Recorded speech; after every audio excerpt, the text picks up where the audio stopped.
Did you know that the United States of America once had a president who was a member, a justice of the Supreme Court?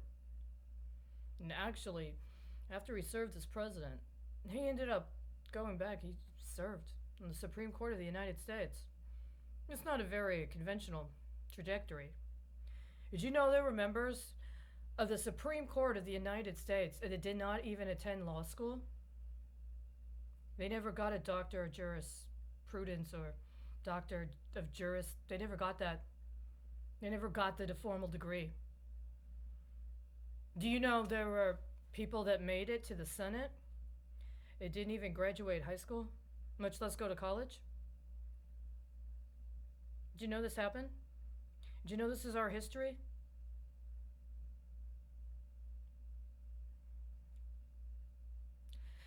So if I do this thing where I try to find some empathy, I'm confronted with the fact that right now I have working with me a brilliant woman who was kidnapped and tortured for years in a completely incomprehensible manner. And while she was homeless and on the street and being subjected to serious trauma and violence, her decision on what to do was to try to go to court. She couldn't get a lawyer to talk to her. She couldn't get anybody to take an official legal police report. She couldn't get the FBI to provide her with assistance despite the fact she told them she was being trafficked. She decided she was going to try to file a petition to the Supreme Court. She went first to the district court and didn't know the procedure. Nobody had told her. But she was told when she filed that they could potentially get it to the Supreme Court.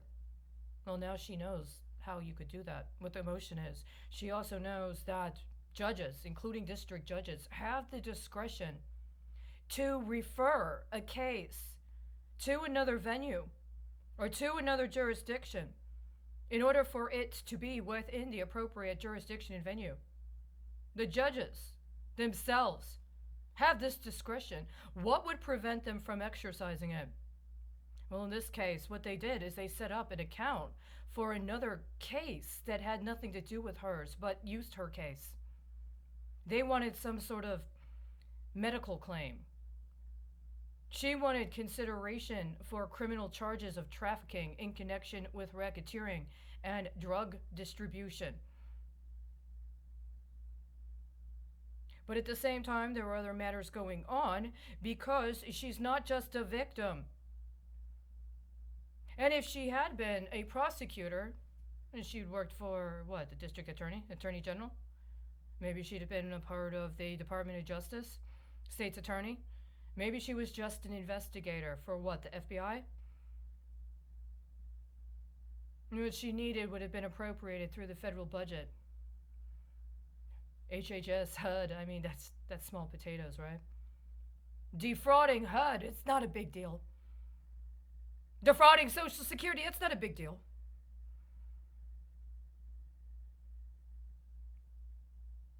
She sent that petition in. She barely had any money. Somehow she was able to hustle up enough money without engaging in anything illegal or unconscionable. Figure out how to send that petition to the Supreme Court. She talked with somebody on the phone. They gave her information about a lead, I guess you could say. What is a writ of certiorari? And she was told they were going to send it back. When she was on the street, she was homeless.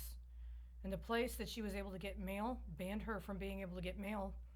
And the place that they were to send it back to just conveniently banned her from being able to be around by the time it was supposed to come back. Somebody stole her original petition to the Supreme Court of the United States in the winter of 2017 and 18. And ever since then, they've been using it for horrible, horrible things.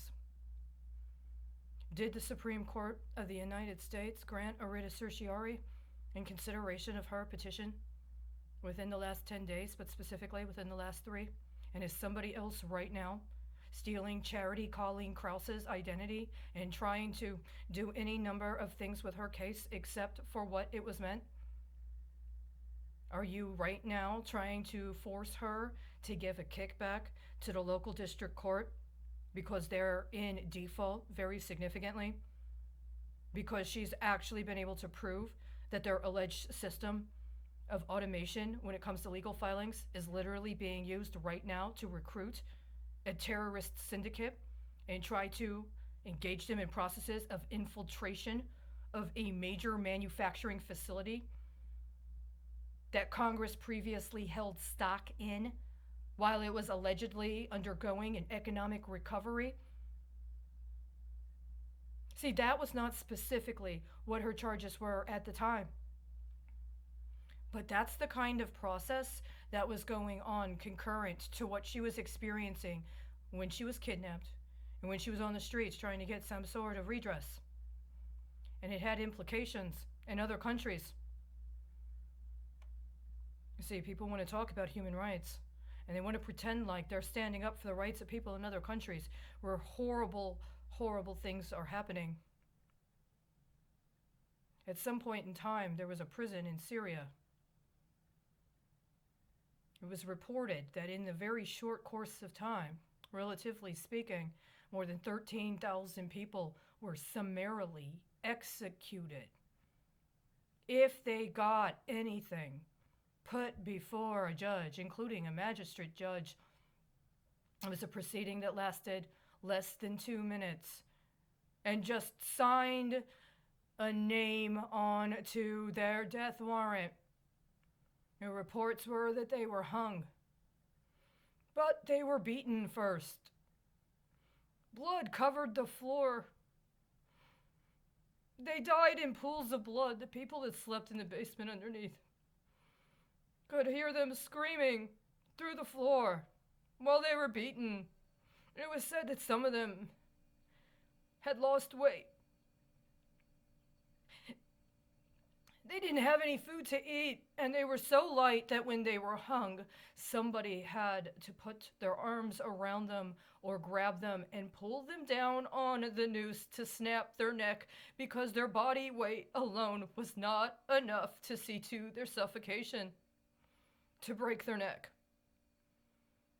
I watched as presidential candidates tried to flip those murders for their campaign.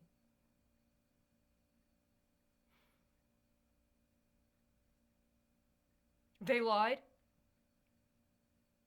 Somehow they were able to get the Department of Treasury to even reconfigure long-term securities deals in order to change the dates and metrics associated with them, because the kinds of crimes they were trying to launder to support whatever they decided was their campaign priorities were so horrendous that they literally had to change major securities through the Department of Treasury because it just wasn't going to work.